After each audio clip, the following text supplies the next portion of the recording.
Today we will be reading Chapter 2 of Treasure Island. So if we look at the table of contents, we can see that Chapter 2, The Sea Chest and the Blind Man, begins on page 10. So before we begin Chapter 2, let's do a quick recap of what happened in Chapter 1. So in Chapter 1, Captain Billy Bones had come to stay at Jim Hawkins' parents' inn, and while he was there, he got a note about mutiny and died. And Jack's mother wanted to make sure she got the money that was owed her, so they headed to the captain's room. So that's where we're at now in our story. Chapter 2, The Sea Chest and the Blind Man. A strong, pungent smell of tobacco and tar rose from the interior of the old sea chest as we opened it. On the top was an elegant suit of clothes never worn. Under that was a tin, a quadrant, tobacco, a bar of silver, West Indian shells, a Spanish watch, several compasses, and 2 pistols. At the bottom of the chest lay a bundle wrapped in oilcloth and a canvas bag that gave forth the jingle of coins. "I pride myself on being an honest woman," my mother said. "I'll take what I'm owed and not a farthing more or less." She began to count the money into a bag. As she counted, we heard a familiar sound. It was the tap-tapping of the blind man's stick upon the frozen road. It drew nearer while we held our breath. Then we heard the blind man's voice along with several others. We'll pause in the story to look at this bubble, which is giving us some insight and some background. And it says, with nothing but sea and sky in sight, sailors in the 1700s used a navigational tool called a quadrant to find their way on the open waters. This quarter circle shaped instrument measured the angle which the North Star and the horizon, between the North Star and the horizon, which sailors used to determine their distance north or south of the equator. And now back to the story. "Mother," I whispered nervously, "please hurry up." "I'll hold on to what I have so far," she exclaimed. "I'll take this to square the count," I informed her as I picked up the bundle wrapped in oilcloth. Then we groped our way downstairs, threw open the back door, and ran out into the darkness of night. 2 desperate souls, unsure of what to do next. So Jack and his mother are trying to collect the coins that they are owed, but they get interrupted. And so in turn, Jack says, "I'll take this to square the count," which means I'll take this to make it even. So he grabs a bundle of coins without counting it. A silvery moon peeped out from behind ominous storm clouds. The moonlight allowed us to glimpse the ditch that lay behind the inn. Without hesitating, we made our way towards it. There we waited, breathing in the cool night, out of sight, but within earshot of the inn. Before long, a number of shadowy figures appeared. "Inside!" a chilling voice commanded. It was the blind man. "Find him!" The others scurried forward in the darkness. A few seconds later, we heard a gruff voice call out, "Bill's dead!" "Search him!" shrieked the blind man. "Find the key or you'll answer to me!" There was a lengthy pause and then another cry. "Someone's got here before us! The key's gone!" "Then find the sea chest and smash it to pieces!" screeched the blind man. The sound of his voice sent a cold shiver running down my spine. I heard a commotion and the sounds of footsteps coming from the upstairs area of the inn. Moments later, the window of the captain's room was flung open. Such force caused the glass to shatter and break. Then a man with a face resembling that of an angry gargoyle leaned out of the window into the moonlight. "Pew!" he shouted. "It's like I told you already. Somebody's been here before us. They've rifled through Bill's chest." "Is it there?" Pew roared. "There's some money," said the gargoyle-faced man. "Forget the money," Pew spat. "Flint's map, I mean." "It's nowhere to be found, I tell ya." "Blast it!" cried the blind man. "It's that boy! I should have dealt with him earlier. He was here just a few minutes ago. I know it. Scatter, lads, and hunt the rascal down. So we can tell here that obviously Jim has taken Flint's map because Pew and the other men have come to search for the map, and the treasure map is nowhere to be found. And of course, Jim and his mother were the last ones inside the treasure chest. A great to-do ensued in our old inn. Furniture was thrown about and beds were stripped. Doors were forcefully kicked in until finally the men came out and declared that I was nowhere to be found. Just then we heard a whistle in the darkness.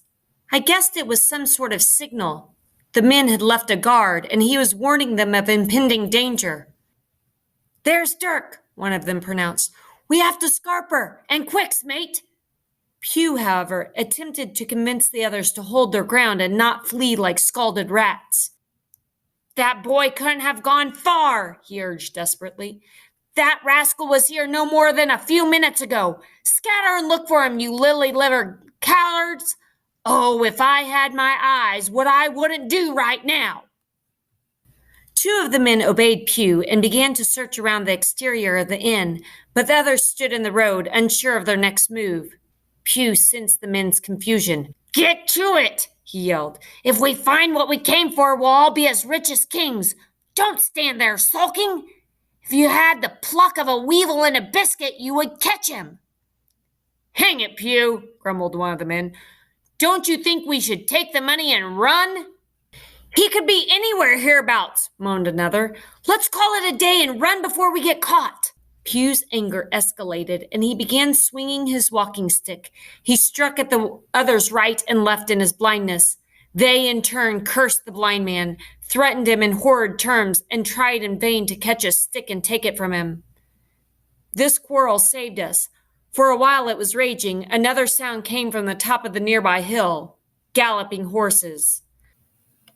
A pistol shot came from the hedge. That must have been the final signal warning the men of serious danger, for they scattered like rabbits in every direction. In half a minute, only Pew remained. He tapped up and down the road in a frenzy, calling out to his comrades. "Johnny!" he shouted. "Black Dog! Dirk! Don't leave old Pew here without his eyes to guide him." At that moment, 5 riders swept down the hill at full gallop. Pew sensed he was in their path and cried out, but it was too late. One of the horses knocked him to the ground and another trampled over him. Pew made one last gasp and then lay silent on the ground. I saw that the horsemen were actually officers. One of them dismounted and checked on Pew, but there was nothing to be done. I jumped up out of the ditch, and after conversing with the officers and calming my mother, I made my way to Dr. Livesey's home.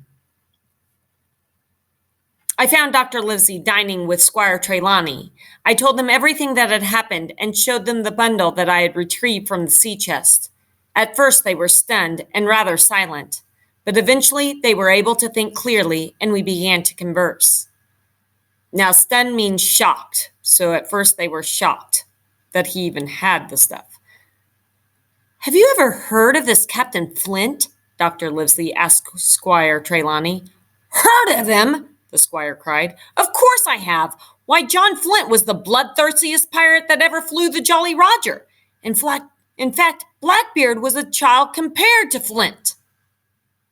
"Well," said the doctor, "suppose this packet tells us where the old buccaneer hid his treasure. What would you do then, may I ask?" And remember, a buccaneer is a pirate. "I would fit out a sailing ship in Bristol," the squire declared confidently. "I'd take you and Jim Hawkins along, and I would find that treasure, even if I had to search for an entire year."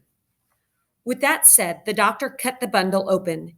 It contained 2 things, a book and a sealed paper. Printed on the first page of the book were the words, "Billy Bones, his account." The next 20 pages were filled with dates, sums of money, and little crosses. One line read, June 12th, 1745, 70 pounds, off Carcass. Next to this entry were 6 tiny crosses. So I don't know about you, but I'm curious to know what the 6 tiny crosses meant.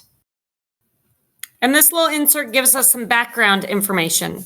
When merchant ship sailors saw the Jolly Roger's skull and crossbones flying over a pirate ship, they knew they faced a strong set of armed buccaneers, or pirates. The symbol struck such fear that oftentimes merchant ships immediately surrendered their goods in exchange for their lives, because they knew if they didn't surrender, they would get killed. Not all ships flew exactly the same variation, and powerful pirate captains became infamous, identified by their customized flags. So see that skull and crossbones? That meant that they were a pirate and that they should be feared, because that meant death was coming. What does it mean, I ask? This is the old captain's account book, said the squire. This entry tells us that the pirates got 70 pounds of loot after they attacked a ship off the coast of Caracas on the Spanish Main. Next, we inspected the sealed paper. The doctor opened it carefully and a map fell onto the floor. It was a map of an island labeled with latitude and longitude, water depths, names of hills, bays, and inlets, and all the details needed to bring a ship safely to anchorage upon its shores. It seemed to me that the island was shaped like a portly dragon. From the map, we could see that the island was about 9 miles long and 5 miles wide. It had 2 harbors, and there was a large hill in the center marked Spyglass. Several things had been added to the map in red ink. There were 3 crosses, 2 on the north part of the island and 1 in the southwest. Next to one of these, written in a small, neat hand, very different from the captain's, were the words, "Bulk of treasure here," which means most of the treasure is there. On the back of the map, in the same hand, we read, "Tall tree, Spyglass shoulder, bearing a point of the north-northeast, Skeleton Island, east-southeast, and by east 10 feet. The bar silver is in the north cache," which a cache is a hiding place for treasures. "Find it by the trend of the east hummock." And a hummock is a rounded hill. 10 fathoms south of the crag with a face on it. And 10 fathoms would be about 10 lengths of 6 feet, so about 60 feet. So he's saying you're going to have to go about 60 feet south of the crag with the face on it. The arms are in the sandhill, north point of the North Inlet Cape, bearing east and a quarter north, JF. It did not make much sense to me, but the squire was delighted. So see, Jim's saying as a kid, all those directions don't make sense to him, but the squire, he's like, oh, those directions totally make sense. I know where the treasure is now. "Tomorrow I'll set off for Bristol," he infused. "In 10 days, we'll have the best shipping crew in England. Hawkins shall come with us as cabin boy," which is someone who basically takes care of everybody. "You, Livesey, will be the ship's doctor, and I will be admiral. We'll have no difficulty in finding the spot, and we'll have money to roll in after." "I'll accompany you," said the doctor, "and I hope Jim will too. There's only one man who concerns me." "Name the dog, sir," cried the squire. "You," replied the doctor. "You cannot hold your tongue. Those fellows who ransacked the inn tonight are looking for this map and for Flint's treasure. We have to be extremely careful. You go to Bristol and take my 2 loyal servants, Joyce and Hunter, with you. Remember, do not breathe a word of what we found." So you can see here that the doctor's worried that the squire's going to go run his mouth and tell everybody where the treasure is, since they now know. "Quite right," said the squire. "You can rely on me to be as silent as the grave." So the squire, along with Joyce and Hunter, set off for Bristol, and I stayed on the hall with the squire's gamekeeper, old Rudruth. After a couple of weeks, Dr. Livesey received a letter from the squire. "Dear Livesey, the ship lies at anchor ready for sea. You never saw a sweeter schooner or ship. Her name is the Española. I acquired her through my old friend Blandly. At first, finding a crew troubled me. I wanted 20 men, and I had difficulty finding half a dozen. But then fortune brought me the man I required. I fell into talk with him on the dock. He keeps a tavern, and I found he knew all the seafaring men in Bristol. He seems he lost his health ashore and was hoping to secure a position as a cook at sea. He had hobbled down there that morning, he said, to enjoy the salty sea air. I was touched by his story and engaged him on the spot to be the ship's cook.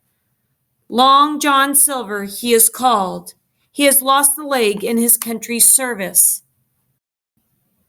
So see, Squire Trelawney is basically saying that he was having such a hard time finding people, but now that he's met this Long John Silver, he was touched by his story and he knows all these people that can become crewmen. So now he's excited. Between Long John Silver and myself, we got together a fine company of seamen.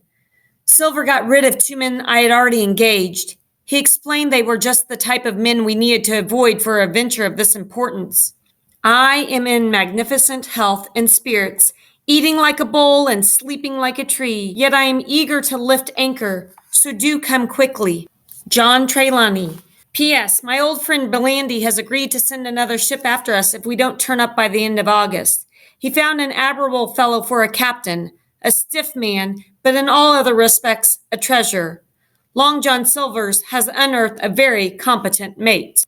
So see, Squire Trelawney is worried that they may go out on this adventure and may never come home. And so to ensure that doesn't happen, he's made plans for his friend Blandly to come out and find them if they don't come back. So a text feature that's happening here is when authors do what's called foreshadowing. And foreshadowing is when authors kind of give hints or details of what's to come. So from Squire Trelawney saying that he wants his friend Blandy to send another ship in case they don't show back up. That tells us that maybe there might be some problems in the journey. Also, the doctor worried that Squire Trelawney may give out too many details about the map. That also was kind of foreshadowing that possibly maybe something bad might happen. And the third one I noticed was that Long John Silver got rid of 2 men that Dr. Livesey had hired. Why did he do that? Why was Long John Silver, this person that they never knew before, all of a sudden calling the shots? So pay attention to that feature in stories, foreshadowing, where it's giving you clues of what might be to come.